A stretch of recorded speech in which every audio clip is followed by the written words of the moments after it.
बिस्मिल्लाहिर्रहमानिर्रहीम। अस्सलाम वालेकुम। एक उस्ताद था। वो अक्सर अपने शागिर्दों से कहा करता था कि ये दीन बड़ा कीमती है। एक रोज़ एक तालिब इल्म का जूता फट गया। वो मोची के पास गया और कहा, मेरा जूता मुरम्मत कर दो। उसके बदला में मैं तुम्हें दीन का एक मसला बताऊंगा।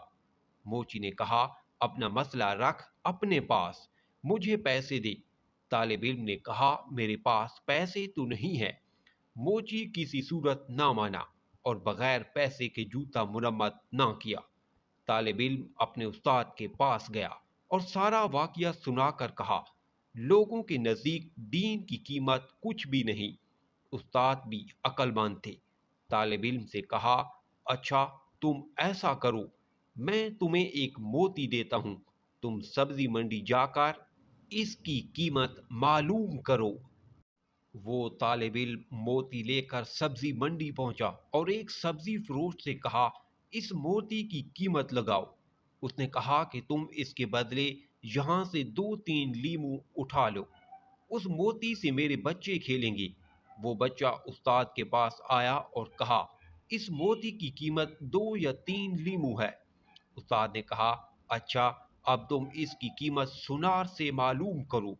वो गया और पहली ही दुकान पर जब उसने मोती दिखाया तो दुकानदार हैरान रह गया। उसने कहा, अगर तुम मेरी पूरी दुकान भी ले लो तो मैं इस मोती की कीमत पूरी ना होगी। तालिब इल्म ने अपने उस्ताद के पास आकर माजरा सुनाया।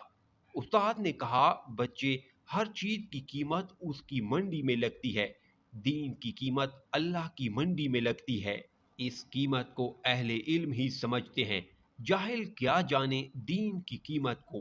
हमें दुरुस्त तरीके से समझकर हमारा साथ नहीं देते। हमें उनकी बातों की परवाह नहीं करनी चाहिए, बल्कि अपने आप को हर कदम पर बेहतरी की तरफ ले जाना चाहिए, ताकि हमारी गुफ्तगू, हमारा लिबास, हमारा रहन सहन और हमारा मेयार ये खुद ब खुद साबित रहे कि हम इस्लाम को दूसरों से बेहतर और सही मायनों में समझ रहे हैं। अल्लाह से दुआ है कि वो हमें सही मायनों में मोमिन बनने की तौफीक अता फरमाए। आमीन। स्टोरी पसंद आई है तो लाइक और कमेंट करें, चैनल पर न्यू है तो सब्सक्राइब जरूर करें।